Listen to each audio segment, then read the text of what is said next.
Welcome to the Simply Real Life podcast. I'm Sarah, the founder of Simply Real Health, here to help you simplify, amplify, and elevate your life. This show is for those of you who want the real talk on how to live a more intuitive and intentional life, a life that's healthy from the inside out, and one that feels more effortless, aligned, simple, and more alive. We cover it all, from health, wellness, mindset, motherhood, daily habits and rituals, to business and relationships, creativity and growth, and tiny tricks to feeling your best, and the energetics behind it all filled with personal stories, unfiltered conversations, and of course, answering all of your burning questions, all in the way of simplicity and keeping it real, so that you can create your own version of your healthiest life. Let's do it.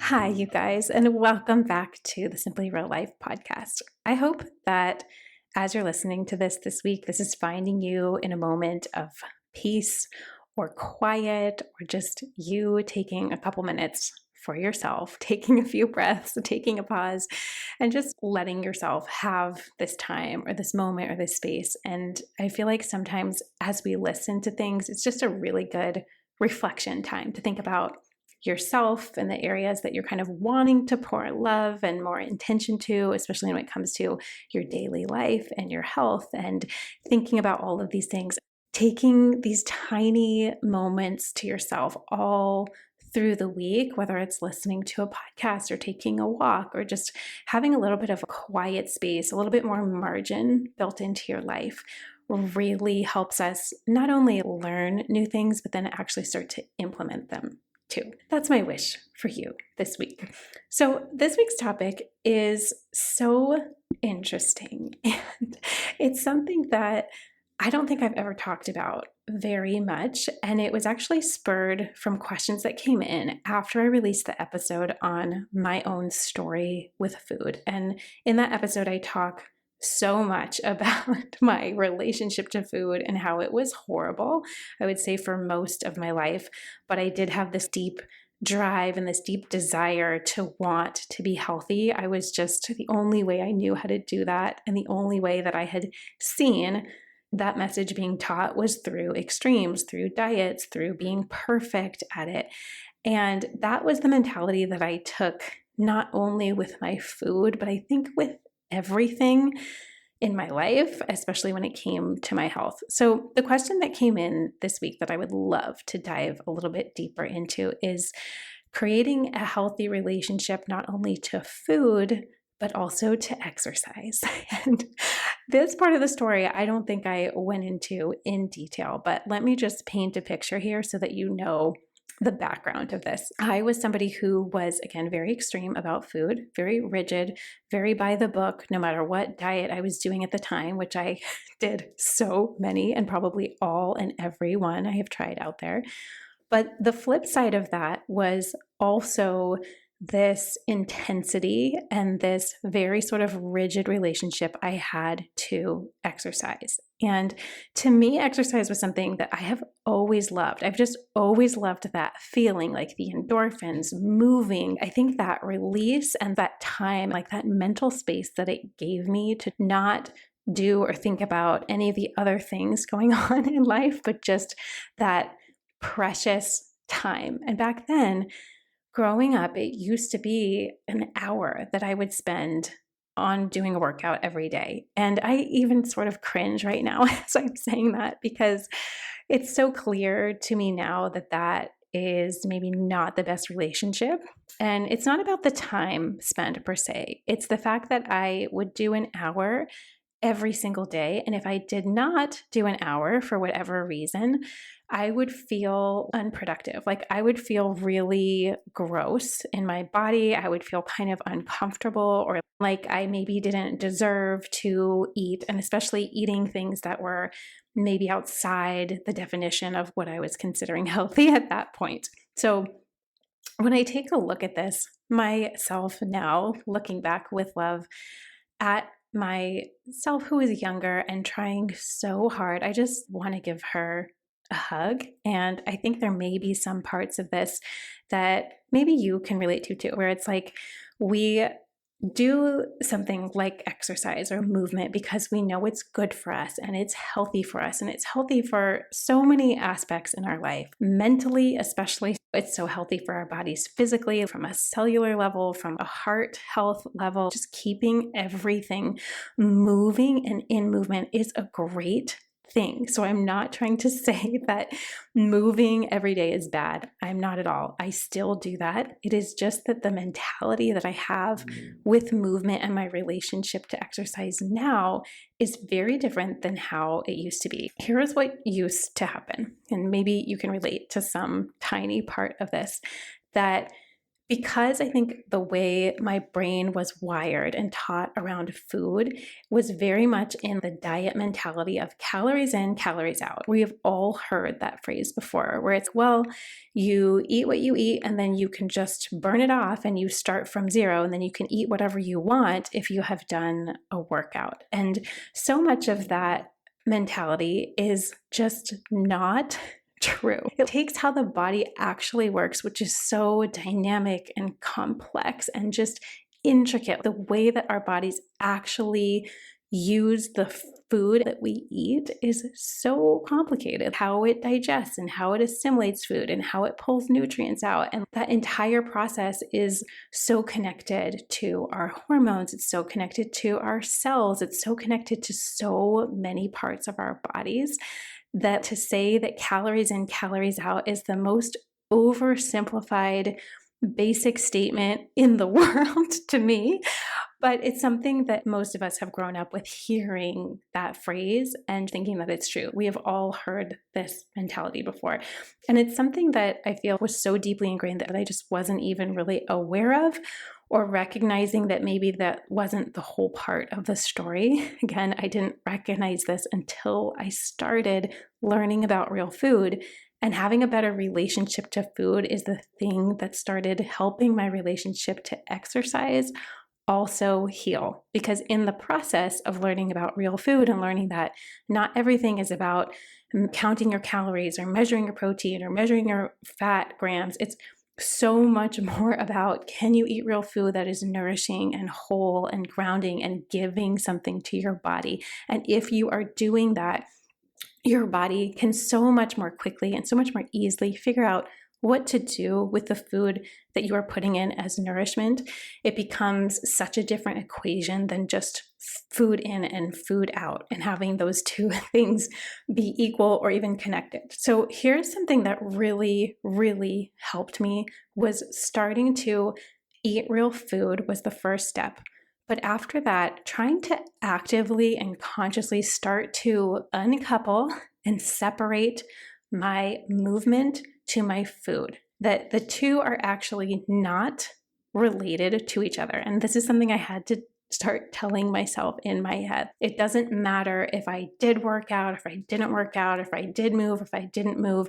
That should really have no indication in my mind in terms of what I am allowed to eat that day. You know what I mean? Instead, having my guiding force being, what does my body say that it needs? Actually listening to my body instead of thinking about this calculation in my head. Because the truth is that our bodies are always changing day to day, week to week, especially as women with hormones that change every single week. Therefore, we have different foods and different types of foods that are going to serve us better, or that we will be more gravitating towards in 1 week, depending where we're at in our cycle. It's just so deeply complex.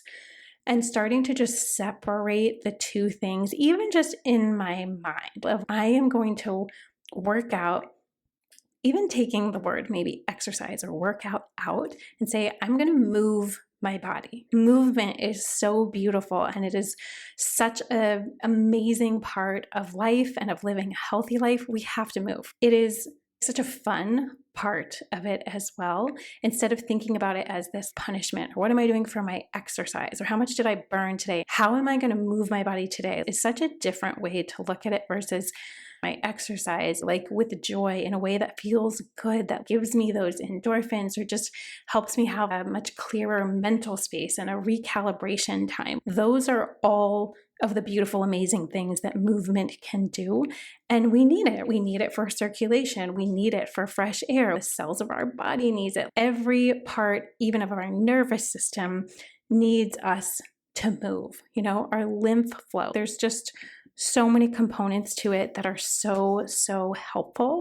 But I think starting to appreciate and do movement for that sake, that it's something that feels good, that gives you energy, that gives you the mental clarity, that gives you that really stable, calm, strong feeling, do it. And find versions of movement that feel really good to you, that are not forms of punishment, that you are not doing in a way so that you can burn the most amount of calories so that then you can eat whatever you want. That is just a cycle that just can keep you endlessly stuck and endlessly having that feeling or that addiction to exercise. I just think it's helpful to try and simplify, try to separate the two. My food is my food. I want to keep it eating real food as much as possible for the most part, because that is a naturally very balancing, calming, steadying force for our bodies and in our daily lives. And that movement is also the same, but trying to just disconnect the two as much as possible and instead focus on, okay, let's say you do move that day or you don't, or it's maybe something that has a little bit more higher intensity to it. You're probably going to find that you're going to be more hungry. But let that hunger and that signal from your body be the reason why you are eating something, because you're actually listening, or not eating something if you don't feel hungry.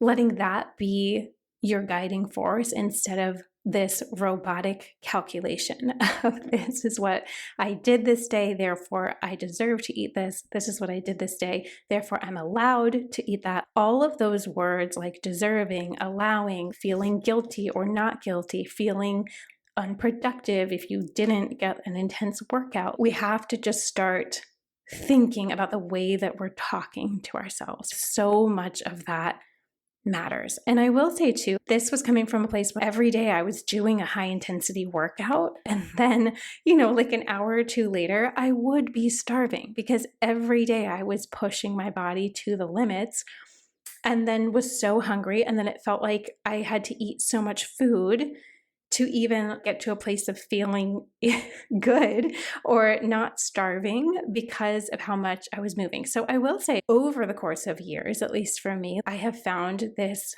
really great peaceful place with it, where I understand if I'm going to do something that's high intensity, that I probably will be more hungry, and I need to be prepared with having good quality food around, that I might need a little bit more substance that day, whether that's more healthy fat or more protein, because I know that is what's going to happen in my body. And then there are other days and other weeks where what my body is actually craving is just slower, more low impact, more walking, more yoga, maybe more Pilates. And I think the more you can start to pay attention both to your body, what it's wanting food-wise, but also starting to do the same with movement, a really beautiful thing starts to happen, is that these two categories become categories that are so life-giving and life-boosting, but having the permission that it probably will be a little bit different every single day, at least every couple days or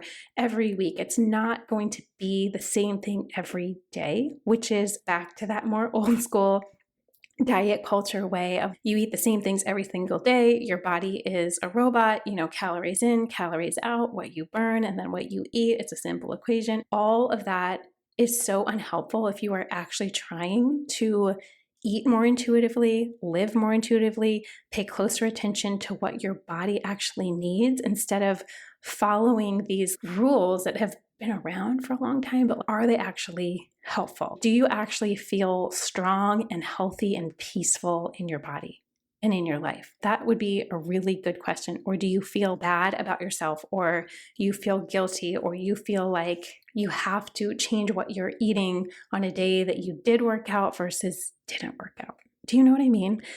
I'm not even sure if I'm explaining this in a clear way, but I would say that the goal is to start to try and separate the two, the movement and what you're doing with your food. And it's almost like you have to prove it to yourself that if you're listening to your body, if you're listening to your hunger, if you're eating real food and slowing things down and blocking out a lot of the noise or all those messages that we are constantly battling with in our own heads, but starting to prove it to yourself that if I do eat real food, if I am listening to my body and to what movement sounds good that day and what foods sound really helpful that day, that you can start to get this experience of, oh, wait, I am not needing to do these crazy high intense workouts every single day, because if I am eating really well, then that takes the pressure off of the need to do such crazy workouts. And therefore, your movement becomes something that is just fun and something that is this other foundational component to your health that helps encourage you wanting to eat really well. And like they work together in this symbiotic relationship, but not this completely codependent relationship, if that makes sense. So I think that there's also something to be said. The more you can bring down the craziness or the intensity or the extremes on either end, I think obviously starting with real food is really the place to start, even when we're talking about exercise. So if you're sitting there thinking, okay, this is something that I do want to start to work on, or I do want to start to dig into a little bit more, here is my best piece of advice. First, start eating real food. Make that transition first and don't even touch the exercise part of it. For right now, make the transition to eating real food as a non-negotiable. And so that just means listening to your hunger, whatever your workouts are looking like right now, or maybe you don't even do them right now. That's okay too. Start getting a feel as to what your normal feels like, just making the switch to real food. Once you have that down, that covers so many bases in terms of your hunger, in terms of your adrenals, in terms of your hormones, in terms of your blood sugar being more balanced and steady and stable, and your body being flooded with so many more nutrients and so many more minerals. It's getting all the things that it needs to do its job. And if you can start there, the rest of the process gets so much easier because you're not feeling as frantic or frenetic or just crazed energy or just grabbing random snacks and doing it on autopilot and everything feels scattered and panicked, and you grab whatever is easiest or whatever you're used to doing or whatever takes the least amount of time. But if you can make that shift first to, is this real food or not? Am I hungry or not? Start there first. So much of that frantic energy starts to really drop and come down, and you feel this sense of much more calm and this steadier place to be. You can make more rational decisions. You can actually think through things or think ahead, and it's not this last minute panic every time that you do get hungry. So if that's the first step, then you can start to look at your workouts and just starting to practice, okay, I'm just going to try to disconnect this in my mind, how I'm moving today and my food. Just keep them separate, do the things that feel good, working out, see how that is feeling or how that impacts your food, your hunger, what you're kind of drawn to and craving. And I really think that the more you just practice that, it does get easier, where you're, oh, wait, okay, if I'm eating real food, there's actually so much less pressure on working out because food is honestly, you guys, it's like 90% of it, of how you look and how you feel and how your body feels. Everything gets better when you eat real food. And so it takes this pressure off of exercise because it's just this really nice thing to have, a nice thing to do, a nice thing to make time for. And it makes you feel healthy and it makes you feel strong, but without feeling like it's this trap or this thing where you're like, I have to do this. I need to do this. If I don't do this, I am blank. So I think that that in itself can really start to change so much, but then it does take us a second conscious choice to just start unpairing the two things in your brain and proving to yourself that when you are eating real food, that you do feel so much better and consistently, and it's not this like crazy extreme relationship or crazy extreme up and down of what you want to eat that day, what you are craving that day. And I think that is the best place to start. Coming from this place of love for your body and coming from this place of wanting to take care of it and wanting to nurture it and wanting to tend to it and wanting to like be a great partner to your body is such a different mentality than what I used to do, which was movement is this form of discipline or punishing my body or making it do something so that I could do something else. And having a relationship to exercise that feels like, oh, I love this. This is really fun. I'm doing this out of love and care versus I'm doing this to punish myself or to make myself do something. It is such a different energy to take. And I really find that even the mentality that you do things with, like the words that you use, the way that you're thinking about things can make such a difference in itself. The cells of our body know what our intention is behind that. Are we doing it out of hatred for ourselves or to want to change or that we don't feel good enough?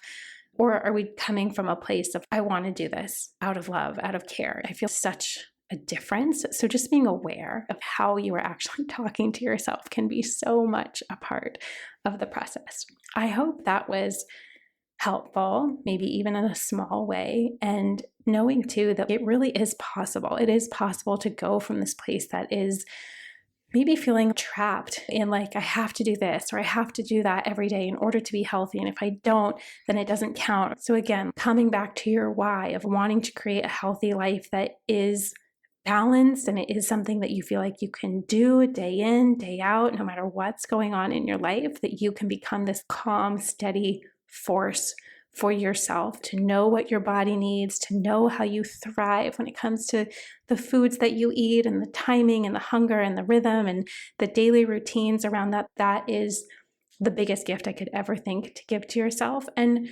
knowing too that this is all a process. It's not that this happened overnight, but I do think it is possible to make really big changes, even in just how you're starting to think about these two areas of your life and noticing if there are stories or limiting beliefs or even like fear. Fear is a huge one, especially when it comes to exercise, like the fear of, what if I don't exercise? What's going to happen to my body? What will I look like? Having fear be a driving force in your life versus something coming from love or coming from a place of wanting to care for or take care of or be a better partner with your body. Again, two completely different ways to approach it that I do think impacts how we ultimately feel every single day of our life.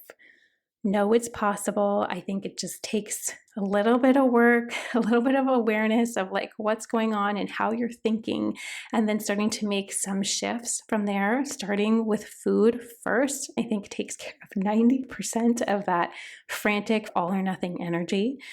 And then having that be something that translates into how also you're working out and all of the other parts of our daily life and of our daily health that matter. Thank you guys so much. If you have any other questions about this or want some help on anything, just send me a message over at Simply Real Health on Instagram, and I am more than happy to help. I love you guys so much, and I hope you have a great rest of your week.